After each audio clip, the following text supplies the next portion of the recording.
Akkam jirtu maatii waan qubee akkaadaamii baga nagaan gara YouTube chaanaalii keenyaatti dhuftan jecha har'a barnoota baayoloojii kutaa 10 unit 1 part 2 subfields of biology waan jedhu isni qabadhee dhiyaadheera. Paartiin lammaffaa akkuma yeroo darbee isinitti dhaame paartii tokkoffaa xumura paartii tokkoffaa irratti 1.3 major discoveries that revolutionized biology kan jedhu 1.4 the contribution of biological discoveries to society and the environment. Ethiopian biologists and their contribution. Biologistoota Itoophiyaa keessaa yuunivarsiitiiwwan adda addaarra qorannoowwan garaagaraa gaggeessan bu'aa isaan fidanii kan laallu barnoota bioloojii barachuun keenya hawaasa keessatti environmentii keessatti bu'aa inni qabuu fi major discoveries argannoowwan garaagaraa argaman bioloojiin akka inni ol ka'u yookiin akka fiildii bioloojiitti akka inni babal'atu revolutionized warra taasisan qabiyyee mata duree kana sadaniin qabadhee isinii dhiyaadheera jechaadha. Akka hordoftan gamanumaan isinii gaafadha.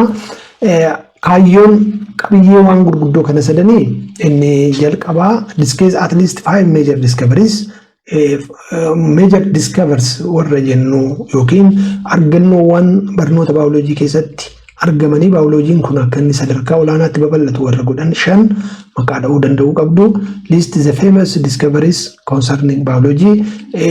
Famous discoverers warra qo'annoo kana gaggeessuudhaan bu'aa kan argamsiisan eenyu fa'i warra jennu maqaawwan namoota yookiin hayyuuwwan adda addaa dha'uu danda'uu qabdu jechaadha argannoo isaanii wajjin.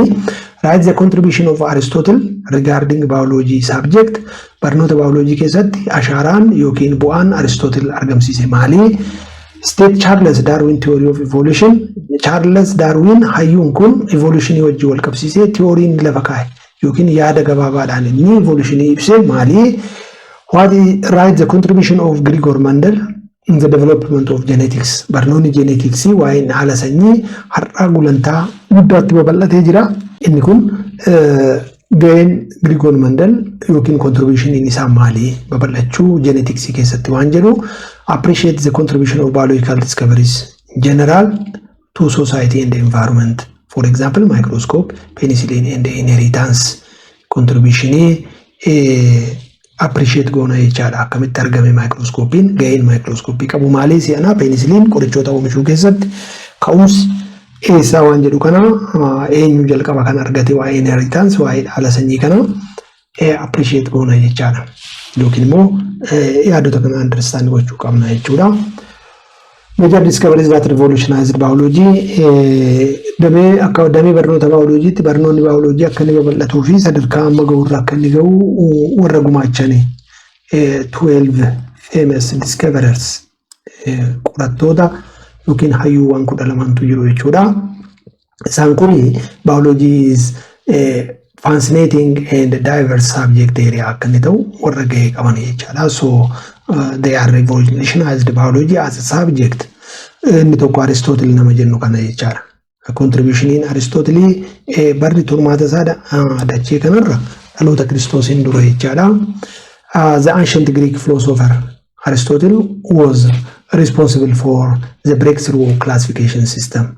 Yeroo jalqabaatiif lubbu qabeeyyii ramaduu eegaleera yaaleera jechaadha. With its problem rakkoodhuma isaa wajjin jechaadha. Hanqina qabaachuu danda'a.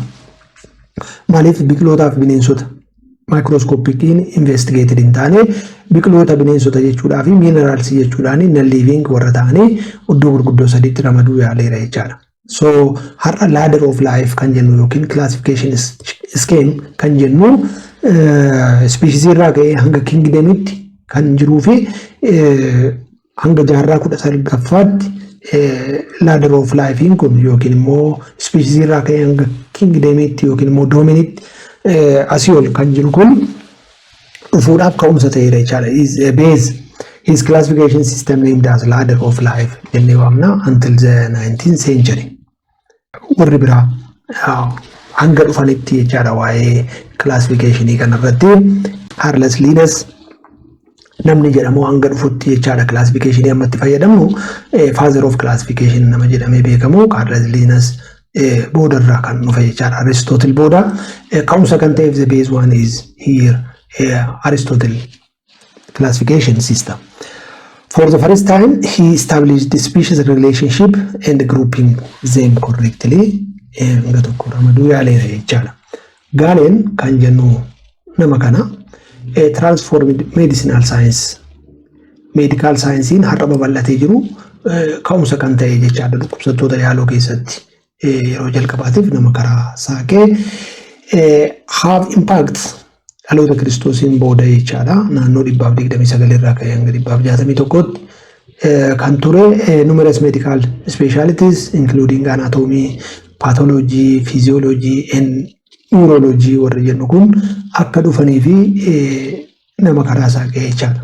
Specialitiin yookaan specialistoonni hayyuuwwan anatoomii caasaa keessaa pathology kana physiology and neurology waa'ee nervii physiology faayidaa caasaalee lubbu qabeeyyii qabanii microorganisms dhukkuboota geessisan caasaa keessaa fi ala nafa lubbu qabeeyyii kana addaan baasuu keessatti gahee qaba jechaadha. Among his important findings were the distinction between veins and arteries adda baasu yaaleera jechaadha.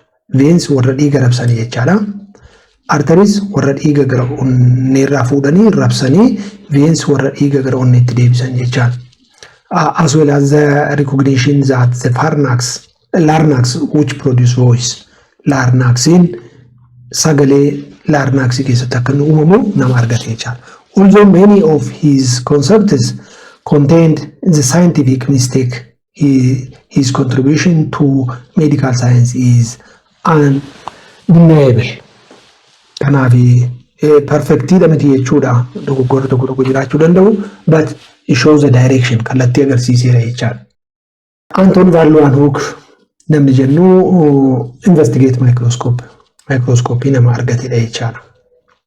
Robert Hooke irratti aanee but for the first time seelii lubbu qabeeyyii ishii jalqabaa warra nama argate jechaadha. And how applied it to the field of biology ijaan warra argamuu hin dandeenye arguun kan danda'ame after Anton van Leeuwenhoek jechaadha. Bara 1632 ka'ee hanga 1723tti nama ture yoo ta'u he invented a method for making strong lenses that magnify up to 500 times.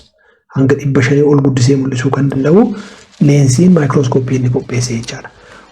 With his microscope, learn more about the biological world. Among his findings were the bacteria and the vacuole. Vacuole fi bacterian vacuole seelii biqilootaa keessa jiruu fi bacteria microscopic organism yeroo jalqabaatiif nama identified godhe yookiin immoo seelii lubbu qabeeyyii yeroo jalqabaatiif kan ilaale jechaadha. Namni isa dura jiru plant epidermal seelii ilaale jechaadha. From the dead cell Robert Hooke kan jennu jechuudha. Carl Linnaeus classification father of classification kan jennu jechaadha. Nama jalqabaa Aristotle ka'umsa godhachuudhaan he was a botanist, physician and naturalist or a field of biologist.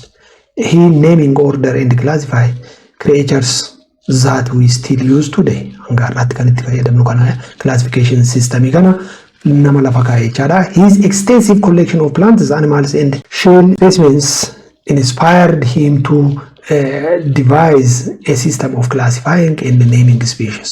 He collects plants and animals and the shell specimens for classification system gochuudhaaf jechaadha. Kanaaf dhamaatii guddaadhaan booda jechaadha. He separated items into 3 categories: animals, plants and minerals, and further organized living things into classes, order, genera and species. Qoqqoode jechaadha. For example, maqaa namaatiif Homo sapiens, Homo, the genus name and species is the species name akka ta'e jechaadha. Homo yoo jennu capital letter, species name immoo small letteriidhaan akka ka'u, when we write with computer italics ta'uu akka qabdu jechaadha. Isheen kuni yookiin immoo handwritingidhaan immoo underlined ta'uu qabdi jechaadha. Seerri ishii kutaa 9tti barattanii jirtu isa kana yaadachuun barbaachisaa ta'a jechaadha.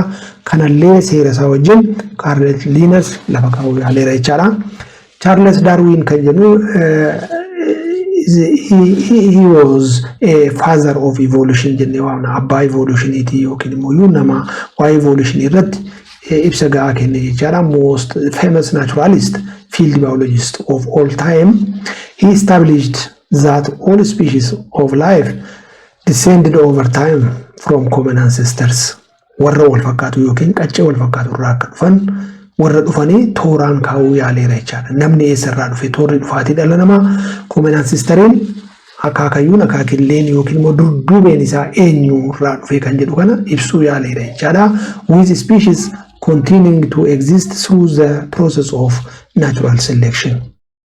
Namni har'aa fi namni durii sun fakkeenyaa fi size of brain isaatiin hojjaa isaatiin lafee isaatiin fi kanneen kana fakkaataniin garaagarummaa qabaachuu danda'a.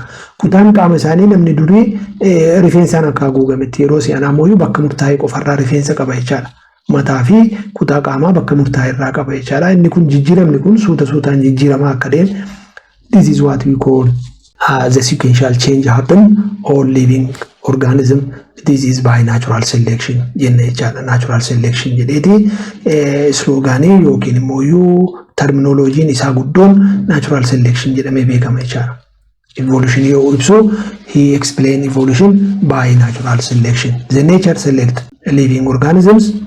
Living organism dachee kan irra jiraatu naturein support gooti jechaadha. Kan hin barbaanne immoo extinct ta'an dhuma akka deemu dachee kan irra badaa akka deemu jechaadha.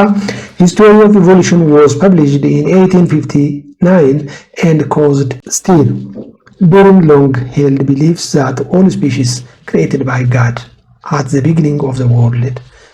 Sana dura waa'ee theory lubbu qabeeyyii irratti kan jiru belief hin jiru yookiin amantaan jiru. All species created by God jennee waamne jechaadha. Rationalist theory of evolution yeroo ammaa kanallee waa'ee evolution irratti yaada gurguddoo lamatu jira jechaadha. Inni kun naturalistidha. Akkaataa naturalist theory of evolution natural selection idhaan akka dhufee evolved ta'a jechaadha. Inni tokko isa tokkorraa evolved ta'a akka hin adeemne. But as rationalist theory of evolution, God creates all living organisms in 5 days. Guyyoota 5 keessatti lubbu qabeeyyiin hundumtuu akka uumaman lafa kaa'aa jechaadha. This is the rationalist theory of evolution. But in the opponent karaa faallaa isaatiin Charles Darwin immoo naturalist theory of evolution akka inni ibsutti suuta suutaan jechaadha. Jalqabaa bacterians harkirraa bacterian, then protista, then fungi, then plants and animals suuta suutaan akkasitti gara dachee kana akka dhufan jechaadha. Evolution by natural selection combined with Mendelian genetics. Kanallee evolutionii kana keessatti jijjiiramni tokko tokko gaafa dhufu Mendelian genetics, the law of genetics itti gargaarameeti jechaadha. As the mandatory evolutionary synthesis and forms the foundation of much biological scientific endeavor. Kanaaf akka ragaatti Mendelian genetics law kana akkas yaada tokko itti gargaarama yookiin akka ragaatti dhiyeessuu yaala jechaadha. Gregor Mendel father of genetics jennee waamnaani. Gregor Mendel extraordinary contribution didn't get the recognition it deserved until long after the Fry's days. Yaanni inni dhiyeessaa ture kun hanga gaafa du'a isaatti fudhataman arganne booda irra garuu sirrii akka ta'e saayintistoonni naachuraalistoonni ni deeggaru jechaadha. Yookiin yeroo si'anaa kanallee fudhatama qabaatee jeenetiksiin yeroo si'anaa baratamu ka'umsa Mendelian godhateeti jechaadha. He used peace to discover and demonstrate the law of genetic inheritance.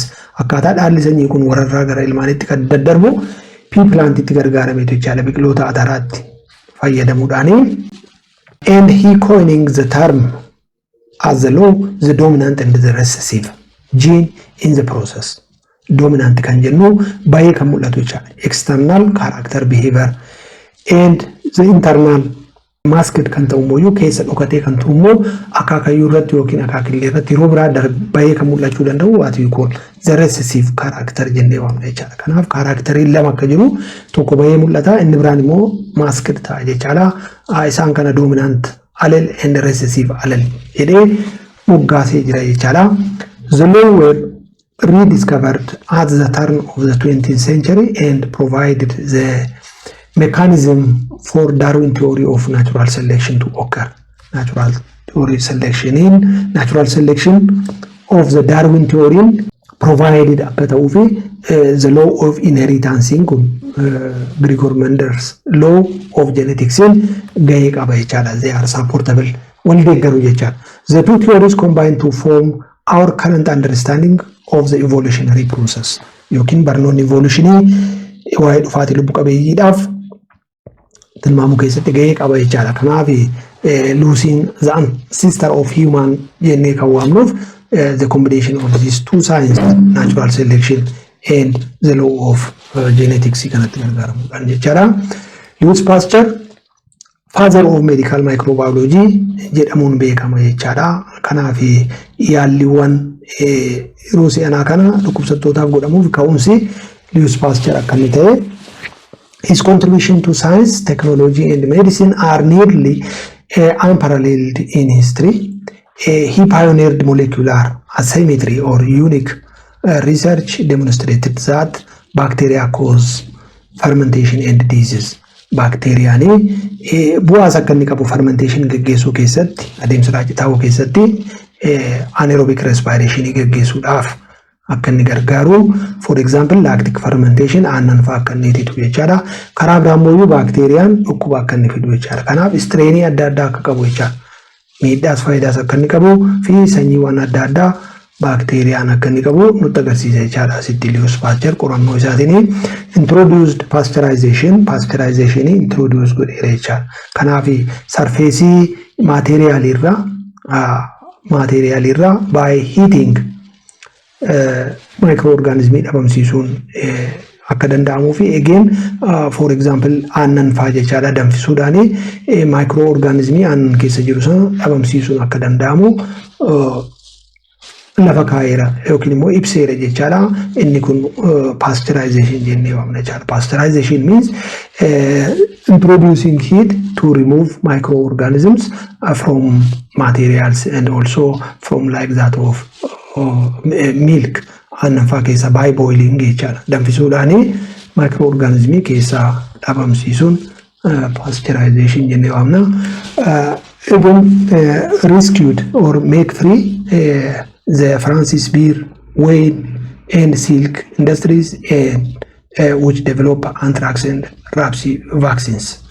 Inni biraa kanneen dhugaatiiwwan kanneen like that of beer, Wayne, silk industry keessatti warshaalee huccuu kana keessatti microorganismii free gochuudhaaf pasteurizationiin introduce inni godhe kun ni deeggara jechaadha. Yookiin mekaanizimii kanaatiin microorganismii dhabamsiisuun akka danda'amuu fi dhumarratti immoo vaccinationii yookiin talaallii dhukkuboota lama hambisuudhaaf develop inni godhe bara isaatti ni jiraata jechaadha. Inni jalqaba anthrax abbaa sangaa kan jennu, inni lammaffaan immoo rabies dhukkuba saree maraatu hambisuudhaaf talaalliin kennamu jechaadha. Until today hanga har'aatti jechuudha. Isaan kanaaf qorichoota yookiin talaalliiwwan dhukkuba kana dursanii ittisuudhaaf gargaaru create godheera yookiin qopheesseera jechaadha. Robert Koch namni jennu was a well-known German physician who pioneered microbiology. Microbiology pioneered nama ta'e yookiin nama jalqabaati jechaadha. Baasee kan mul'ise jechaadha. As the father of modern bacteriology. Kanaaf modern bacteriologyidhaaf abbaa modern bacteriology jedhamuudhaan mogga'ee jira jechaadha. Especially microorganismii keessaa bacteria irratti xiyyeeffachuudhaan jechaadha. Modern bacteriology from microbiology. He is credited with pinpointing the prize caused agent of tuberculosis. Dhukkuba tuberculosis, Mycobacterium tuberculosis, cholera, vibrio cholerae kan jennuu fi anthrax kan jennu kan geessisan identified gochuu yaaleera jechaadha. A type of microorganisms which cause these three diseases dhukkuboota kana sadan kan geessisuu kan danda'an microorganismii isaanii identify nama gochuu yaale jechaadha. Providing experimental support for the concept of infectious disease. Infectious disease dhukkuboota communicable disease jennu yookiin immoo namarraa namatti daddarbuu danda'an kana eksperimentiidhaan deeggaruudhaan dhiyeessuu yaaleera jechaadha. Kanuma armaan olitti tuqame kana like that of tuberculosis, cholera, anthrax isaan kun communicable disease dha jechaadha. Karaa microorganismii dhukkuboota kana geessaniin with air, with feces yookiin bobbaa bawwanii fincaaniin ta'uu danda'a qilleensaan nama tokkorraa kan namooti dhukkuboonni tatamsa'uu akka danda'an again agarsiisuu nama yaala jechaadha. Jane Goodall ethologist dha jechaadha. Animal behavior, the United Kingdom ethologist best known for her care long studies of chimpanzees. Why chimpanzee irratti qorannoo guddaa geggeessuudhaan she was ethologist, animal behavior, wild, especially wildlife qo'achuudhaan jechaadha, and conservation of wildlife organisms. Bineensota bosonaa conserve gochuudhaan waa'ee isaanii qo'achuudhaan amaloota bineensota qo'achuudhaan nama beekamtu jechaadha. She discovered the animals are omnivores and tool users. Omnivores soorlachee jechaadha, biqilootaa fi bineensota soorrachuu warra danda'anii fi meeshaalee adda addaatti gargaaramuu akka danda'an nama ibsuu yaalte jechaadha. She is a global leader in animal rights and was awarded a PhD doctor from the University of Cambridge. PhD degree qorannoo gaggeessiterraa kan kennameef ta'uu hubanna jechaadha. Inni kurnaffaan Barbara McClintock kan jennu 1992 American genetistidha.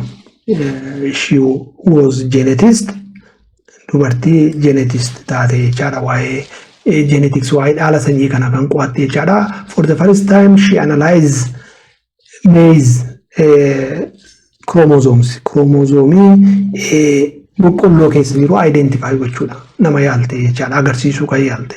The number and the characteristic of chromosomes and the sequence of the nitrogen base sequence maize keessa jiru jechaadha. Kanaaf lakkoofsa chromosoomii organismiin tokko qabaatu identified jechaadha. Fakkeenyaaf namni 23 cimdiidhaan qabaate jechaadha. Akkuma kana kan boqqolloo examine gooteetti nitrogen base sequence isaa agarsiisuu yaalteetti jechaadha. So examining chromosomes individually tokko tokkoon chromosoomii jiran kana sort gochuu nama yaale jechaadha. So her work made it possible for us to map human genome. A human genome chromosoomii akkuma amma ol tuqe chromosoomii 23 qaba inni irraa. Chromosoomii 23 kana keessa tokko sex chromosoomii 23ffaan warri kaan autosome jennee waamna. Body cell determining chromosomes caasaa qaama determine warra godhanii isheen tokko garuu reproduction wajjin kan wal qabattu jechaadha. Kanaaf ishii kana soorti godhanii addaan baasanii tokkoon isaanii chromosoomonni 23 maal determine godhu kan jedhu maappii isaanii kaasuudhaaf ka'umsa taateetti jechaadha saayintistoota si'anaatii fi she was awarded for her discovery of transposition or transfer the segment of DNA from one site to another in the genome. Again, DNA transfer gochuu keessatti gara olaanutti kan laalle genetic engineering keessatti gene transfer from one organism to another organism akka danda'amu laalee jirra jechaadha. Isa kana gochuu keessatti illee again karaa nama agarsiisedha jechaadha. So har'a gene cloning, gene transfer, gene therapy kan jennu gene rakkoo qabu gene fooyya'aadhaan bakka buusuu fi dhukkubsattoota kan akka kaanserii yaaluu keessatti gene dhukkubsate baasanii gene biraatiin bakka buusuun physiology warra har'a jiraniif karaa kan saaqee jechaadha. How gene could turn their physical characteristics on and off. Akkamitti geniin on and off baanii mul'atu kan jedhu kana Mendelian keessatti ilaalleerra the dominant and the recessive jenne. The recessive one is off gene warra ta'anii yookiin gene karakterii baanii mul'anne jechaadha. Karakteriin tokko dhokatanii qaama keessa jiru baanii kan amalli isaanii alatti mul'atu jechuudha. Warri kaan immoo bahee alatti mul'ata jechaadha. On gene jennee waamnaan jechaadha warra akkasii kana. Karakterii kanallee again akkamitti akka isaan baanii mul'atanii fi masked ta'an dhokatan nama ibsuu yaalte jechuudha. 11ffaan Watson and Crick warra jennuuni structure DNA qopheessuu kan danda'an jechaadha. DNA structure double helix dha. double helix jechuun lama kan walirra qaxxaamuru jechuudha. Drawingiin amma ni raawwachaa jiru kun DNA structure agarsiisa. Upside strand jennee waamna warra ol dhaabatu kana lama walirra qaxxaamuraa deema jechaadha. Thread like structures one is wounded over the other inni tokko irratti maramaa akkasitti deema jechaadha. Isaan kuni sugar 5 carbon sugar pentose sugar fi phosphate irraa ijaaramaa deema jechaadha. Pentose sugar 5 carbon sugar phosphate jecha akkasitti ijaaramaa deema jechaadha. Again here strand isa lammaffaa irrattis yookiin immoo line ishii lammaffaa irrattis here sugar phosphate walitti hidhamaa deema jechaadha. Here the upside strands longitudinally joined together by nitrogen base. Nitrogen base dhaan immoo strandin asii ol dhaabatan kun lamaan walitti hidhamaa deemu jechaadha. The nitrogen base joins the two strands together. Kanaaf isa kana simply maal jennee waamna ishii kana gaafa diignu the DNA ladder maslaalii DNA jedhama jechaadha. As you know the ladder maslaalii akkuma isin beektanii muka lama ol dhaabatee jira. Inni dhaabate kun sugarii fi phosphate irraa kan ijaaramu. Warri dalgaa kun immoo nitrogen base adenine guanine cytosine thymine warra jedhaman irraa ijaaramu jechaadha. Isaan kanatti akkasitti walitti adeema kun DNA ladder jennee waamna jechaadha. Inni kun hereditary determining material yookiin information carriers jennee waamna jechaadha. So Watson and Crick structure kana develop godhan jechaadha. Agarsiisuu yaalanii akkamitti DNA seelii keessatti structure ta'ee akka inni taa'u structure isaa caasaa kana kan agarsiisan yoo ta'u, structurein kun immoo eessatti argama? DNA nucleus keessa jechaadha kan jiru. DNA kun kan inni argamu nucleus keessa yoo ta'u, RNA kan jennu immoo ribonucleic acid ishiin immoo nucleus fi cytoplasma keessatti akka argamtu bakki argama isaaniillee kan nu hubachiisu yaale Watson and Crick. Their model of DNA double helix akka explain how DNA replicate. DNA kun immoo during reproduction replicate ta'a jechaadha. Replicate jechuun genetical term reproduce jechuudha, multiply jechaadha, of by ist jechaadha. Ishiin walirratti foomte kun gargar saaqamuudhaan ishiin kun kan ishii fakkaatu koppii gochaa, ishiin kun immoo kan ishii fakkaatu koppii gochaa, zippiin kun immoo unzipped unwounded ta'aa deema jechaadha. Wounded kan ta'e kun ofirratti maramaa kan deeme kun during reproduction hiikamaa deemuudhaan inni tokko structure haaraa bifa kanaan, inni biraas during reproduction structure haaraa akkasitti lamatti separated ta'a jechaadha. Tokkoon isaa gara lamaatti duplicated replicate ta'a jechaadha yookiin baay'ata jechaadha. Karaa biraa multiply itself into two. Hereditary information through egg and sperm cell transmitted ta'a jechaadha during reproduction. Yeroo kanaaf yeroo gaametiin uumamu DNA replicated ta'a jechaadha. Is what we call coded and passed on descendant gara descendant jechuun the new emerged zygote jechaadha. Zygote haaraa uumamtutti transmitted ta'a jechaadha yookiin darba jechaadha. Akkaataa itti koppii itti taatu kuni genetical word again coded jenne jechaadha. Code gooti jechaadha yookiin immogga'ee jenna. DNA gara dhalootaatti dabarsuudhaaf code ta'a jechuudha. Their discovery of DNA structure used for understanding the functions like disease diagnosis and treatment. Kanaaf DNA structure kana akkasitti hubachuun kun tokko dhukkuboota dhaala sanyiidhaan darban jechaadha. Kanneen akka hemofiiliyaa jennu, kanneen akka diyaabeetii, dhukkuba sukkaaraa fi kanneen kana fakkaatan warra karaa dhaala sanyiidhaan dhufan treat gochuu keessatti gargaara jechaadha. Again forensic saayinsii keessatti yakka ittisuu keessatti jechaadha. Isa kanas gara olitti ilaallee jirra. Yakka ittisuu keessatti saampiliitiin nu argamtee seeles kan jennu bakka yakki dalagametti maybe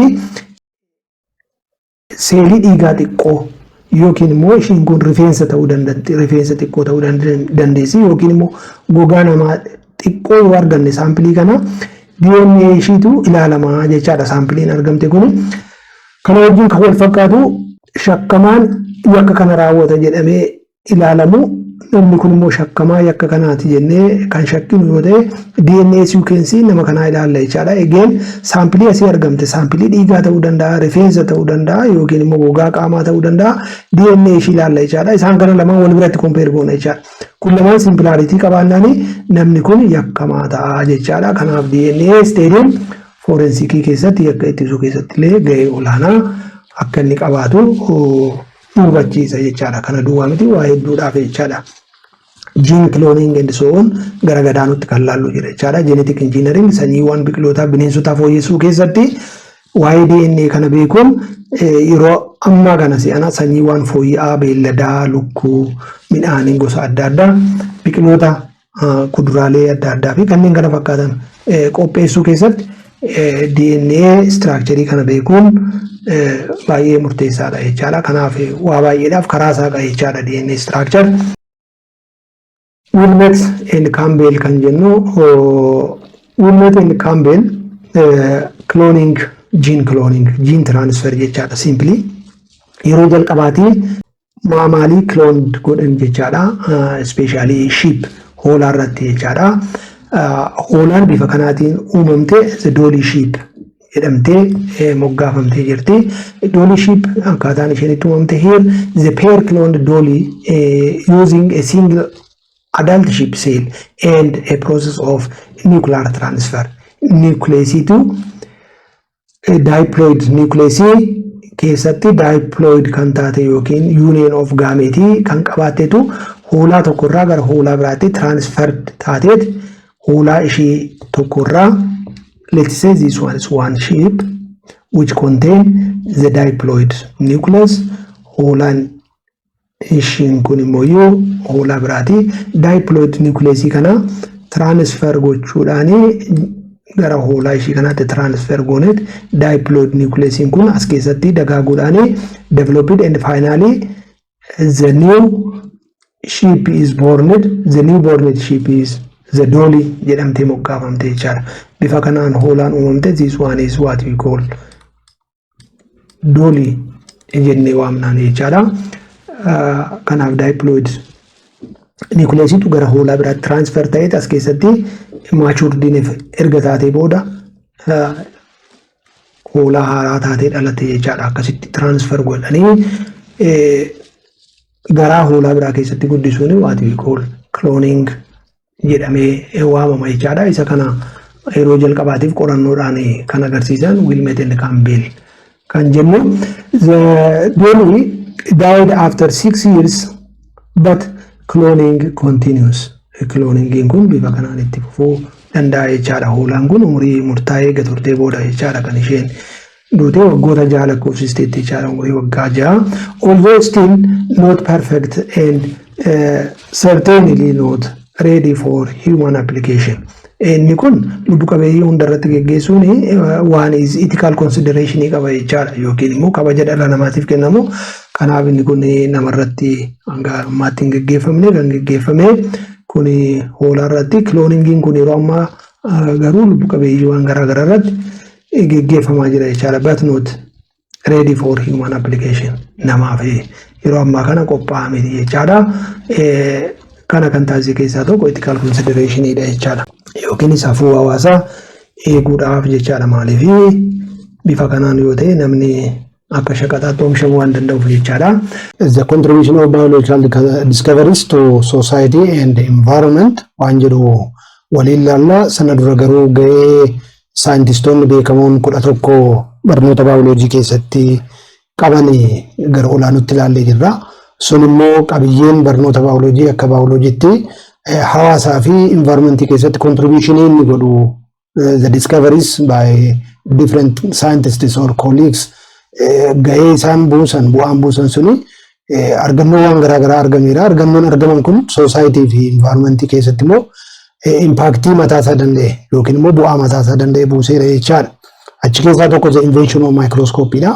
Argamuun microscopic organisms warri ta'an ija qullaan microorganismoonni ijaan argamuu hin dandeenye miidhaa fi bu'aa waan garaa garaa fiduu danda'anii karaa microscopiitiin argamuu danda'aniiru jechaadha. Kana keessatti gahee kan qabu gara olaanutti akkuma ilaalle Robert Hooke fi Anton van Leeuwenhoek warra jennu maayikirooskooppii argachuu keessatti warra gahee olaanaa qabanii. So this the invention of microscope helps to distinguish and study microorganisms and which help to the curative medication yookiin qorichoota akka qopheessinu dhukkubootaaf maayikirooskooppii argamuun maayikirooorgaanizmoota gargaarsa maayikirooskooppiitiin kanneen akka penisiliinii fangasiirra akkuma barnoota keessan darban irraa beektan penisiliin notaatan jedhamu irraati penisiliinii qorichi qophaa'u.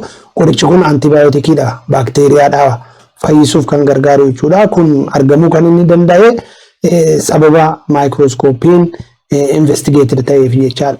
So help to transform human life fayyummaa dhala namaa transform gochuu keessatti argamuun maayikirooskooppii gahee akka inni qabudha hubannaa. The biological discoveries which transforms walumaa gala argannoowwan gara olitti eeraman kun transform kanneen godhan keessaa tokko human development and abilities guddina dhala namaa kallattiiwwan biologicalawwan wal hormaataan ta'uu danda'a, qorichoota barbaaduu ta'uu danda'a, genetic modification ta'uu danda'a, kanneen sanyiiwwan biqilootaa fi bineensotaa fooyyessuu keessatti nyaata wabii nyaataa mirkaneessuu fi kanneen kana fakkaatan keessatti human development and ability improvement gochuu keessatti gahee qaba. Again, aided humans in developing abilities in influencing natural processes to produce products and systems sirnoota fi productiiwwan garaagaraa improve gochuu keessatti investigationiin biological waan argaman gahee olaanaa akka inni qabu kan hubannu jechaadha. Here the invention of microscope argamuun microscope is a device. Microscope hiika yootti kenninu is a device help to magnification and resolution. Gaheen microscope inni guddaa magnify gochuudha, wantoota xixiqqoo ijaan mul'achuu hin dandeenye ol guddisee mul'isuu fi resolution kan jedhu kun immoo wantoota wal keessa jiran yookiin immoo adda baanii ija qullaadhaan mul'achuu hin dandeenye gargar baasee mul'isuudhaaf nu gargaara jechaadha. So faayidaan ijoo microscope lamaan magnification and resolution of objects or organisms too small to be seen with the naked eye, ija qullaadhaan argamuu kan hin dandeenye ol guddisuu fi gargar baasee mul'isuudha. Inni biraa is a milestone in science world. Akka milestone yookiin dhagaa bu'uuraatti microscope akkuma gara olitti isinii kaase wantoota ijaan hin mul'anne mul'isee waa'ee isaanii qorachuu keessatti gahee olaanaa qaba jechaadha. Erga microscope'n argamaniiti microorganismii identify gochuun kan danda'ame. The microscope has an enormous influence on the development of modern medical qorannoo fayyaa yookiin yaala fayyaa geggeessuudhaaf, forensic yakkamoota addaan baasuudhaaf forensic science, environmental science eegumsaa fi kunuunsa naannoo keessatti argamuun microscope gahee olaanaa qaba jechaadha dhala namaatiif. The invention of microscope has revolutionized the science industry. Saayinsii indastiriin illee akka inni babal'atu qorichoota garaagaraa industirii keessatti manufacture gochuu keessatti wantoota dhala namaatiif gargaaran genetic modification ta'uu danda'a, sanyiiwwan biqilootaa fi bineensotaa fooyyessuu keessatti fi kanneen kana fakkaatan keessatti while developing other fields of science biroo develop gochuu keessatti biological related fields like that of agriculture, aquaculture fi kanneen kana fakkaatan jechaadha. Wal hormaataa lubbu qabeeyyii kan ecosystemii adda addaa keessatti bishaan keessatti ta'uu danda'a fi qonna abaaboo qorichoota kanneen kana fakkaatanii. There are different types of microscopes. Microscope'n gosni adda addaa akka jiru kutaa sagalitti barattanii jirtu jechuudha. Isin yaadachuudhaa fi yaadachiisuudhaaf simple microscope yookiin immoo hand lens irraa kaanee hanga electron microscope, light microscope kan jennu, binocular abbaa ilaaltuu lama, monocular abbaa ilaaltuu tokkoo fi different magnification power kan qaban dandeettii ol guddisanii mul'isuu sadarkaa xiqqaarraa ka'ee hanga sadarkaa olaanaatti ol guddisanii mul'isuu akka qaban kutaa 9 keessatti ilaaltanii jirtu. Kanaaf isa kana yaadachuun baay'ee barbaachisaa ta'a jechaadha. Kaasoo maayikirooskoopiin gosa adda addaa akka jiru jechaadha. Medical field keessatti gahee barnoonni baayoloojii qabu sababa argamuu maayikirooskoopiitiin barnoota baayoloojii keessatti maayikirooskoopiin gahee olaanaa qabaachi keessaa tokko medical fieldiidha yookiin immoo fayyaa wajjin wal qabatu jechaadha. The use of microscope in medicine began in the 1860s when Louis Pasteur reported that the microscopic organisms has saw in the microscope cause certain diseases. Louis Pasteur akkuma beektan dhukkuboonni sababa balaa waaqaatiin yookiin horiisaa waaqaatiin dhufu jedhamee yaadama ture jechaadha. Sana cabsuudha keessatti Louis Pasteur gahee olaanaa nama qabudha jechaadha. Disease is caused by evil spirit or God kan jedhu sana spontaneous generation disprove gochuudhaan yookiin immoo sirrii akka hin taane dhugaa false akka ta'e spontaneous generation lubbuu qabeeyyiin lubbuu maleeyyii irraa dhufu kan jedhu kana disprove gochuudhaan sababa argannoo maayikirooskoopiitiin dhukkuboonni maayikirooorgaanizimiidhaan caused akka ta'an yookiin dhufuu akka danda'an theory kana immoo Pasteur develop a theory what we call germ theory waan jedhu develop godhe jechaadha. The Pasteur's germ theory revolutionized the process of identifying, treating and preventing infectious disease. Infectious disease kan jennu or communicable disease dhukkuboota namarraa namatti sababa maayikirooorgaanizimiitiin daddarbuu danda'an jechaadha. Kanaaf dhukkuboonni ka'umsa dhukkubootaa keessaa tokko maayikirooorgaanizimii akka ta'e maayikirooorgaanizimiidhaan dhukkuboonni dhufan kun immoo communicableidha yookiin immoo infectious akka ta'an namni daandii agarsiise keessaa tokko Louis Pasteur akka ta'e hubanne jechaadha. So today hospital laboratories use microscopes to identify which microbe is causing an infection. So physicians can prescribe the proper medicine. Qoricha sirrii ta'e ogeessonni physicianiin maayikirooorgaanizimiidhaan dhukkuboota dhufan kana yaaluudhaaf kiiyur gochuudhaaf qorichoota barbaachisaa ta'e ajajuudhaaf yookiin kennuudhaaf dhukkubsattoota maayikirooskoopiidhaan laaboraatoorii keessatti sababa ka'umsa dhukkubootaa identify gochuu keessatti baay'ee gahee olaanaa qaba jechaadha. They are also used to diagnose cancer cells and other diseases. Kanneen dhukkuboota akka kaansarii yaaluu fi dhukkuboota biroollee kanneen maayikirooorgaanizimiidhaan dhufan treat gochuu keessatti argamuun maayikirooskoopii gahee olaanaa akka qabu nu hubachiisa jechaadha. Inni lammaffaa ecosystem study keessatti argamuun maayikirooskoopii ecosystemiin lubbu qabeeyyii fi bakka jireenya isaanii waliin iddoo tokkotti an ecosystem jennee waamna. The microscope is used to study the health of an ecosystem. Ecosystemiin keenya healthy ta'uu qaba yookiin fayyaalessa ta'uu qaba jechaadha. Kana jechuun maal jechuudha? Relationiin orgaanizimii bakka jireetu keessatti rakkoo tokko malee hariiroo gaariin kan jiru yoo ta'e jechaadha. Yoo kana ta'uu baate distraction of an ecosystem distract yoo ta'e ecosystemiin diigamuu yoo jalqabe yookiin imbalance gaafa ta'u baalaansiin ecosystemii eegamuudha yoo baate ka'umsa rakkoowwan garaagaraa ta'uu danda'a jechaadha. Hongee ta'uu danda'a, beela ta'uu danda'a, dhukkuboota daddarban garaagaraa sababa ta'uu danda'a jechaadha. Kanaaf argamuun maayikirooskooppii lubbu qabeeyyii naannoo tokko keessa jiran kan ijaan hin mul'anne irraa ka'ee hanga higher organism qo'achuudhaa fi baalaansii isaanii eeguu keessatti gahee akka inni qabu hubanna jechaadha. Field biologists utilize microscope to observe a specific habitat. As you know, habitat is a place where living organism to be exist. So such as a marine environment, marine bakka bishaan ashabaawaa keessa lubbu qabeeyyii jiraatan by identifying the type and the number of microscopic organisms lakkoofsaa fi heddumina yookiin baay'ina fi akaakuu orgaanizimii bakka murtaa'e ta'e keessa jiru qo'achuudhaan saampilii fudhannee qo'achuudhaa fi identify gochuu keessatti microscopiin gahee olaanaa qaba jechaadha. So habitat studying keessatti yookiin environment study keessatti microscopiin gahee akka inni qabu nu hubachiisa. This helps scientists to defining the ecosystem define gochuu akka danda'an jechaadha. Kana jechuun maal jechuudha? Ecosystemiin organismii maal faatu keessa jira? Eenyutu eenyu irratti hariiroo soorataatiin, hariiroo wal hormaataatiin, food relationship, breeding relationship ta'uu danda'a. Hariiroowwan gosa adda addaatu jira jechaadha. Ecosystemii keessa hariiroowwan kana define gochuu keessatti argamuun microscopy yookiin jiraachuu microscopy gahee qaba jechaadha. So detecting the threats to an ecosystem, sodaawwan ecosystemii keessatti ka'an akkuma gara walitti kaase diigamuu ecosystemiidhaaf wantoota sodaachisan jechaadha. Rakkoowwan jiran hariiroo organismoota gidduu rakkoowwan jiru identify godhanii fala kennuu keessatti and determining the relationship of organisms with their environment.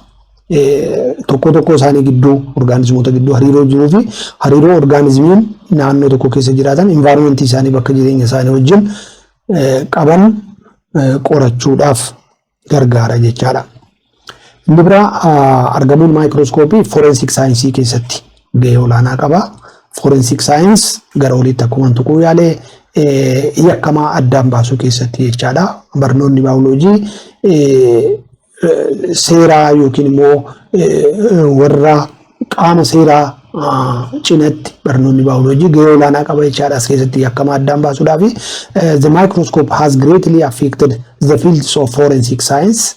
Microscopiin argamuun isaa ammayyaawaa godha jechaadha. Qorannoo yakkamaa addaan baasuu keessatti. So forensics is a field of science used to gather and analyze evidence to establish facts that are used in a legal scenario. Legal scenario keessatti yookiin immoo murtee haqaa kennuu keessatti yakkamaa addaan baasuudhaaf evidensiin xiqqoo argamtu jechuudha. Maybe yakki yoo dalagamu rifeensa namaa ta'uu danda'a, qeensa ta'uu danda'a, seelii dhiigaa ta'uu danda'a. Yeroo gabaabaa keessatti evidensii bakka yakki itti raawwate sanarraa fuudhameeti genetic makeup isaatu ilaalama jechaadha. Nitrogen based sequence isaatu ilaalama. Nitrogen based sequence immoo shakkamaa sana wajjin compare gochuudhaaf gargaara jechaadha. Sun hariiroo walii qabaatu yoo ta'e salphaadhumatti yakkamaa addaan baasuudhaaf kan gargaaru ta'uu isaatis jechaadha. So the microscope is used to examine a piece of evidence collected at a crime scene. Bakki yakkitti dalagame irraati seenesii yookiin saampilii xiqqoo fudhatamti sanarratti qorannoo gaggeessuudha. That may have an information not visible to the human eye. Ija namaatti mul'achuu kan hin dandeenye garuu gargaarsa microscopeetiin seenesii baay'ee xiqqoo taate argachuun maybe akkuma sila kaasee gogaa qaamarraa ta'uu danda'a, rifeensarraa ta'uu danda'a, dhiigarraa ta'uu danda'a yookiin immoo hancufa gogora namarraa ta'uu danda'a jechaadha. So sampiliin xiqqoo argamte kun immoo akka evidensiitti gargaarti jechaadha. Akka ragaatti madda ragaa taate qorannoodhaaf barbaachisaa taate jechaadha. Kun immoo baayoloojii wajjin baay'ee wal qabata jechaadha microscopeetti fi qorannoo DNA gochuudhaan jechaadha. For example, the stations in bullets can be examined under a microscope to see if they match the bullets shoot from a particular gun. Addaan baasuudhaaf akka gargaaru hubanna jechaadha. Inni biraa atomic study keessatti microscopein kan inni nu gargaaru in the study of atomic study, the invention of the powerful atomic force electrons. Microscope has enabled scientists to study cells at an atomic level. Seelii at an atomic level seelii state gochuu keessatti microscopein gahee akka inni qabu hubanna jechaadha. This enables scientists to scrutinize viruses at their atomic level, to study viruses at their atomic level and influence them for the delivery of innovative treatments. Innovative or innovation argannoowwan haaraa argachuudhaaf yookiin immoo streenii garaagaraa vaayirasota yeroo adda addaa ka'an addaan baasuu keessatti baay'ee gargaara jechaadha atomic study. The electron microscope also enables scientists to study and understand the types of viruses and understand how they infect the body. Akkamitti infect qaama gochuu akka danda'anii fi akaakuu vaayirasii gosa adda addaati jiru jechuudha. RNA virus, DNA virus, kan jennuu fi vaayirasota gosa adda addaati sababa dhukkuboota adda addaatiif ka'umsa kan ta'an jechaadha. Fakkeenyaaf kanneen akka common cold, kanneen akka microbacterium tuberculosis yookiin dhukkuba sombaa fi kanneen kana fakkaatan jechaadha. TB geessisanii fi kanneen kana fakkaatan vaayirasonni gosa adda addaa ka'umsa dhukkuboota garaagaraatiif ta'an baakteeriyaa irraa addaan baasuudhaaf dhukkuboonni kun baakteeriyaadhaan kan dhufan, dhukkuboonni kun vaayirasiidhaan dhufan, vaayirasii streenii gosa akkasiirraa dhufan waan jedhu kana identify gochuu keessatti atomic stadiin gargaarsa electro microscope higher magnification power kan qabuu fi anniisaa elektirikiidhaan kan dalagu microscope kanatti dalagu gargaaramuun identify yookiin immoo sort gochuu keessatti gahee olaanaa qaba jechaadha. Inni biraa genetic study keessatti gene study akkuma forensic science keessatti tuquu yaale organismiin lubbu qabeeyyiin kamiyyuu genetic makeup dhaala sanyii warrarraa gara ilmaanitti daddarbu ni qabaata jechaadha. Kanaaf genetic research gochuu keessatti on the microscope has had a significant impact on genetic research. Gaggeessuu keessatti gene research yookiin immoo sanyiiwwan biqilootaa fi bineensotaa fooyyessuu keessatti dhukkuboota dhaala sanyiidhaan daddarban yaaluu keessatti genetic study'n kun baay'ee murteessaadha jechaadha. Yeroo si'anaa keessumattuu sanyiiwwan biqilootaa fi bineensotaa fooyyessuudhaa fi qorannoon jiinii yookiin genetic research kan jennu kun gahee olaanaa qaba jechaadha. To improve the genetic variety of living organisms, plants and animals yield argachuudhaaf bu'aa olaanaa irraa argachuudhaaf yookiin immoo for treatment dhukkuboota dhaala sanyiidhaan daddarban keessumaa isaan kana yaaluu keessatti gahee olaanaa qaba jechaadha. Kana keessatti microscope'n gahee akka inni qabudha kan nu hubachiisu. Microscope is used by scientists to examine certain genetic makeup. Genetic makeup lubbu qabeeyyii tokko maal fakkaata?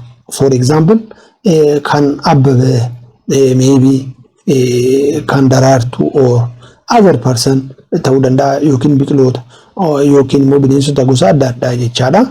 Genetic makeup isaanii examine gochuudhaaf microscope'n gumaacha mataasaa danda'e qaba jechaadha. This also allows scientists to evaluate genetic abnormalities. Genetic abnormality akkuma sila jedhe dhukkuboota dhaala sanyiidhaan daddarban abnormal jiinii ta'anii identify gochuu keessatti regeneration and tissue disease identify gochuu keessatti microscope'n gahee olaanaa qaba jechaadha. The science of genetics is used to examine infected tissues. Saayinsiin genetics infected tissue affected ta'e yookiin miidhamte addaan baasanii treat gochuu keessatti gahee qaba jechaadha. Histologists will be able to explore the future therapies and preventions of drugs as a result of this research. Kanaaf histologistonni therapy gochuu keessatti yookiin yaaluu keessatti again preventive drugs dhukkuboota prevent godhan dursanii ittisuu danda'an qopheessuu keessatti mekaanizimii yookiin malli isaan gargaaraman microscope inni achi keessaa tokko kan itti deeggaraman ta'uu nu hubachiisa jechaadha. Inni biraa argamuun microscope tissue analysis keessatti gahee qaba. It is common for histologists to study cells and tissues using microscope. Microscope itti gargaaramuudhaan histologistonni gara walittis field of one of the field of biology histology kanaaf waa'ee seelii fi tissue qo'achuudhaaf examine gochuudhaaf tissue analysis adda baasuudha keessatti kanneen miidhaman yaaluu keessatti gahee olaanaa akka inni qabu. For example, if a section of tissue is taken for analysis, histologists can use microscope in combination with other tools to determine if the sample is cancerous or not. Tissuun fudhatamte sun kanseriidhaan affected taateetti moo miti waan jedhu kana addaan baasuu keessatti gahee olaanaa qaba jechaadha microscope'n.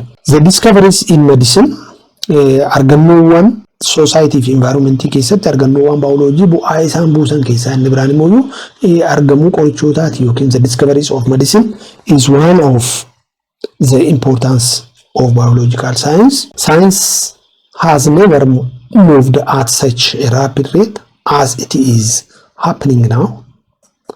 So our scientific understanding has upgraded with time as each discovery is expanded over time. Argannoowwan garaagaraa yeroo argamaa deemanii kaleessa karraa miti jechuu barbaadeeti. Kana jechuun guyyaadhaa guyyaatti jijjiiramoota gosa adda addaatu jiru, argannoowwan gosa adda addaatu jiru.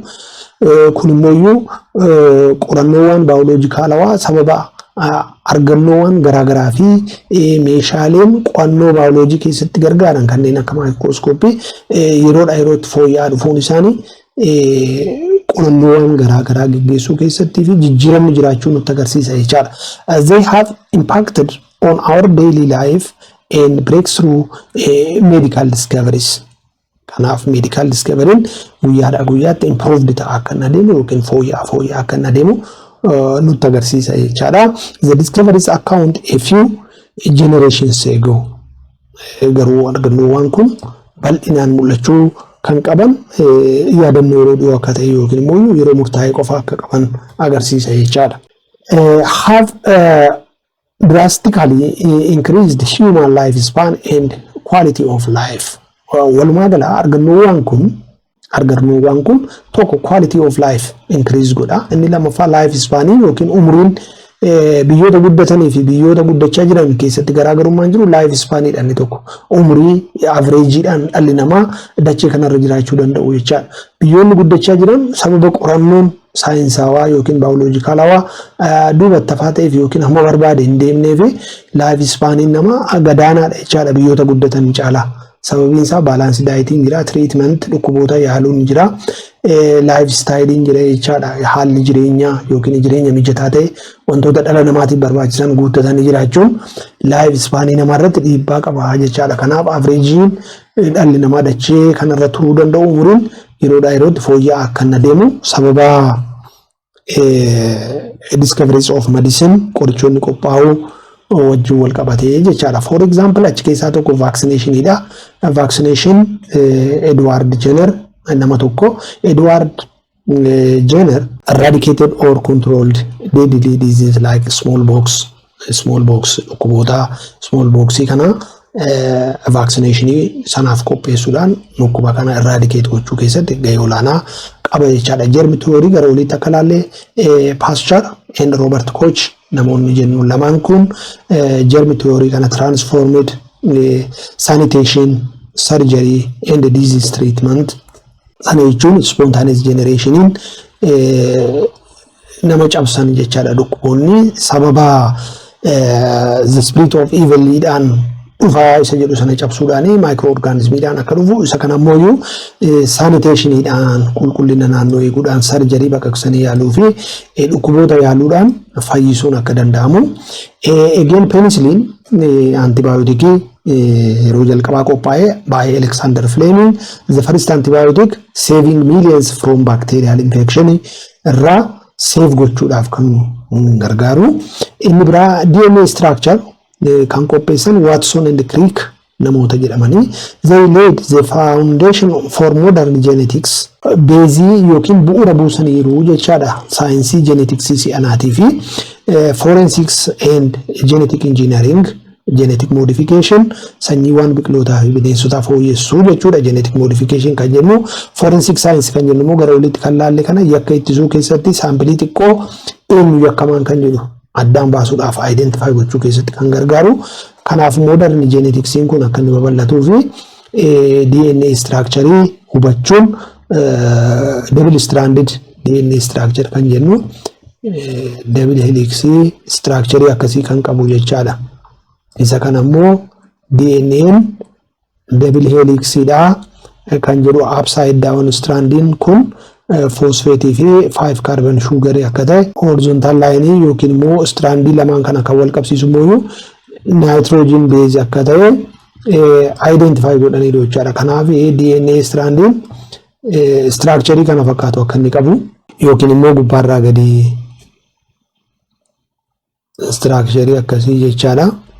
Here sararri dargalee kun nitrogen base akka ta'ee fi gubbaarraa gadi kan dhufan immoo sugar and phosphate ishiin kun sugar which is joined with phosphate sugar phosphate akkasitti here again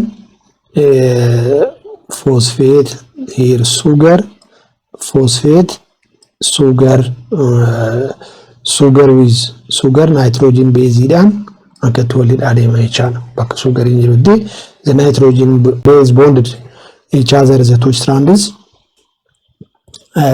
so DNA structure kana identify kan godhan yeroo jalqabaatiif Watson and Crick develop the structure of DNA which help to begin the study of modern genetics kanneen akka forensic genetic engineering babal'isuu keessatti karaa saaqaniiru yookiin immoo daandii agarsiisaniiru jechuudha saayintistoota si'anaatiif X-ray William Arrowtage nama jedhamu revolutionized medical imaging and diagnosis X-ray akkuma beekamu imaging and diagnosis dhaaf gargaara jechaadha caasaa keessaa kana suura kaasuudha X-ray kan jennu yaa mana yaalaa keessatti yookiin hospitaala keessatti yookiin immoo bakka yaala fayyaatti imaging ogeessonni fayyaa fiizishiyan kaasanii kun caasaa keessaa fakkeenyaaf kan akka sombaa ta'uu danda'a kalee ta'uu danda'a liver tiruu ta'uu danda'a yoo miidhaman suura isaanii kaasanii bakka miidhaa fi diagnosis gochuudhaaf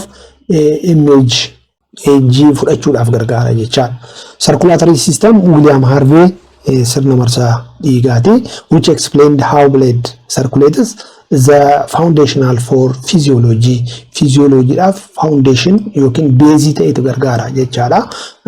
Yeroo jalqabaatiif waa'een marsaa dhiigaa William Harvey'dhaan kanaaf dhiigni onnee irraa ka'anii gara sombarraa ka'anii immoo gara onneetti deebi'anii especially human being keessatti dhala namaa keessatti double circulation onnee irraa immoo gara kutaalee qaama keenya adda addaa edda qaqqabanii booda oksijiiniif nyaata qaqqabsiisanii deebi'anii gara onneetti deebi'a jechaadha. Dhiigni deoxygenated ta'ee gargaarsa sombaatiin immoo yoo oksijineeted ta'uudhaan circulationiin itti fufaa jechaadha. Circulationiin kana yeroo jalqabaatiif identify kan godhe William Harvey akka ta'e barnoonni keenya lafa kaa'aa jechaadha. Inni sadaffaan application of genetics dha. Society environment keessatti gaheen barnoonni biology buuse keessa inni sadaffaan application of genetics kan jennu the work and laws of Gregor Mendel have impact numerous fields. Father of genetics jedhamee beekama Gregor Mendel plant irratti yaalii geggeessee haalli sanyii warra irraa gara ilmaaniitti darbuu isaa seerota genetics adda addaa qopheessuudhaan laws of genetics warra jedhamanii barreessuu yaale jechaadha. Sun ka'umsa ta'eera jechaadha. Qorannoo fi fooyya'insa sanyii biqilootaa bineensotaa fakkeenyaaf agriculture keessatti medicine forensic keessatti genetics'n yeroo si'anaa baay'ee gahee olaanaa taphata jechaadha. Kanaaf immoo karaa kan saaqe Gregor Mendel akka ta'e nu agarsiisa jechaadha. He conduct his experiment on pea plants karakterii 7 fudhateeti jechaadha.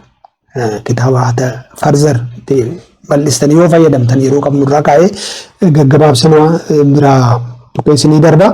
Kanaaf karakterii 7 irratti kan inni gaggeesse jechaadha. Flaaworii wajjin waan wal qabatu seed wajjin waan wal qabatu pods waan jennu wajjin waan wal qabatu short and tall plant biqiloota hojjaa isaanii wajjin waan wal qabatu eeyitii wajjin conduct experiment eega godhee booda karaa dhaala sanyiitiin akka daddarbuu danda'u jiiniin jechaadha yookiin karakteriin warra irraa gara ilmaaniitti daddarbuu akka inni danda'u nama agarsiise jechaadha. So qonna keessatti gaheen buuse keessaa tokko developing high yield pest resistant crops.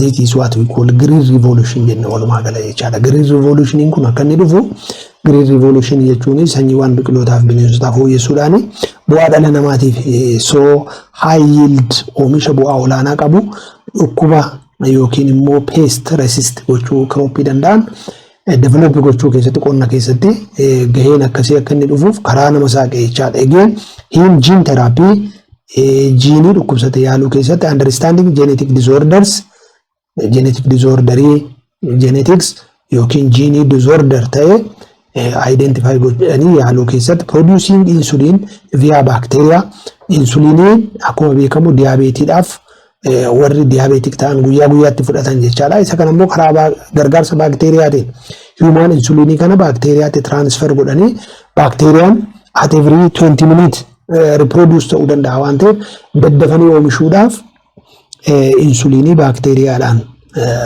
produce gochuu keessatti dhukkubsattoota diiyaabeetik yookiin dhukkuba sukkaaraa qaban yaaluu keessatti gahee olaanaa qabaata jechaadha. Again forensic DNA fingerprint ashaaraa kennuunii fi identification DNA identify DNA nama tokko addaan baasuu keessatti eenyutu eenyu wajjin relationii qaba yookiin fooma qabaata kan jedhu kana identify gochuu keessatti gahee olaanaa qaba jechaadha. Biological diversity inni biraata tamsa'ina yookiin heddumina lubbu qabeeyyiiti. Understanding evolutionary relationship and conserving species evolutionary relationship or phylogenetic jennee waamna. Eenyutu eenyu wajjin firooma isa jedhu gara oliittis akkuma isinii hammatu eenyutu eenyurraa dhufee yookiin immoo dhufaatiin dhala namaa toora kam qabateeti isa jedhu kana evolutionary line yookiin immoo phylogenetic tree of living organism jennee waamna. Isa kana keessatti gahee qaba jechaadha. Here boqonnaa tokko kana jalatti gara xumuraatti geessaa jirra. Tokko qabxiishan Ethiopian biologists and their contribution biologistoota Itoophiyaa mata duree isa xumuraati jechaadha.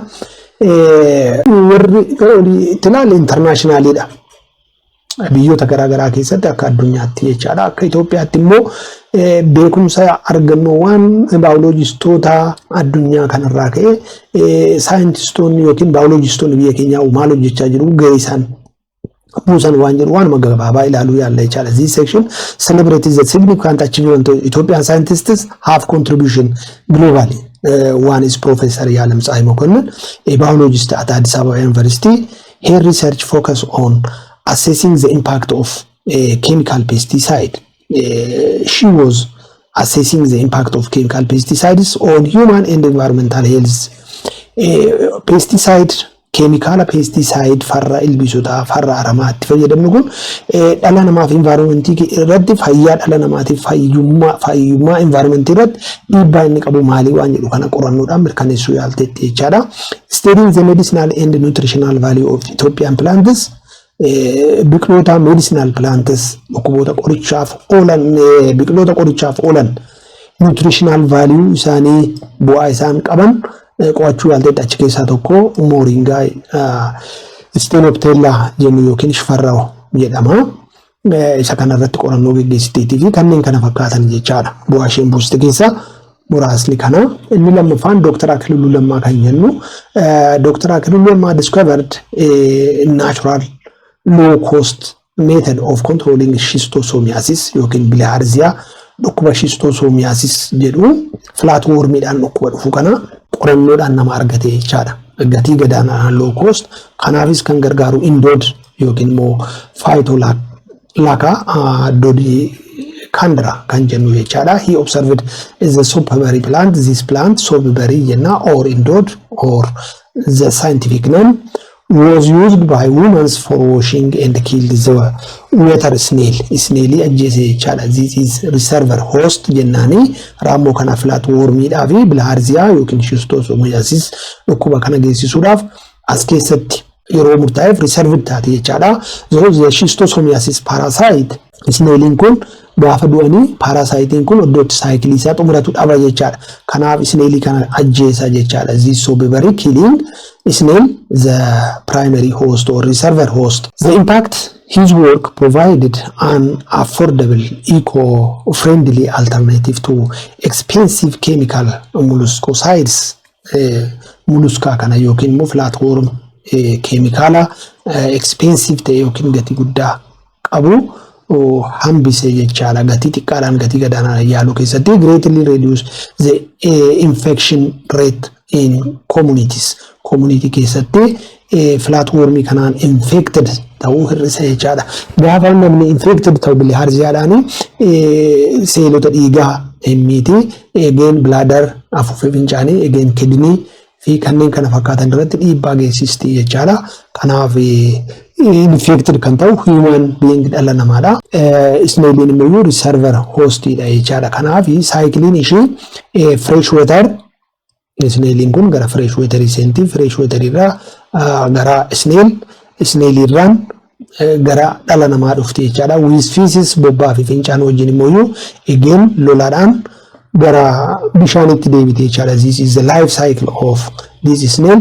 Life cycle kana addaan kutuudhaaf snail soapberry very essential plant akka ta'e nama argatedha jechaadha. Inni biraa Professor Gabbisaa Ejjetaadha sadaffaanii is a famous person akkasumas World Food Prize nama argate jechaadha. A plant genetist and breeder. Namni kun breeder and genetist dha. His work has had a massive impact on food security wabii nyaataa mirkaneessuu keessatti akka Afrikaatti jechaadha. East Africa keessatti contribution isaa developing drought resistant or drought tolerant and striga weed resistant hybrid sorghum hybrid ta'e variety argate hybrid ta'e argate. Impact his sorghum varieties yield up to 10 times more than the traditional one. Traditionally kan jirurra yookiin sanyiiwwan bisingaa dura jirurra harka 10 oomisha dachaa 10 kennuu kan danda'u. Inni biraa gogiinsa damdamataa, inni biraa aramaa striga jedhamu kan damdamatu jechaadha. Kanaaf kallattii adda addaatiin bu'aa qabeessa kan ta'e jechaadha. Dramatically improving food availability in Ethiopia and in other African countries. African country keessumattuu biyyoota baha Afrikaa fi Itoophiyaa keessatti bakka gogiinsi baay'atu keessatti fakkeenyaaf around gara Ugaadeen, Ugaandaa ta'uu danda'a, Somaaliyaa, Itoophiyaa naannoo Harar ta'uu danda'a. Isaan kana keessatti keessumaa rooba xiqqaadhaan jecha he was awarded the World Food Prize argachuudhaan nama gahee olaanaa taphatedha jechaadha. Barnoota keenya paartii lammaffaa boqonnaa tokko asumarratti xumurra wayitii ittaanu Unit 2 about plants part 1 qabadheen isinii dhiyaadha. Waan dhaggeeffattaniif baay'ee galatooma. Commentii yoo qabaattan comment box keessatti barreessuu hin dagatina. Like gochuudhaan hiriyoota keessanii akka isaan barnoota kana fayyadamoo ta'an share gochuu hin dagatina. Yeroo barnoota gaarii akkasiin qabaatanan abdii qaba. Thank you.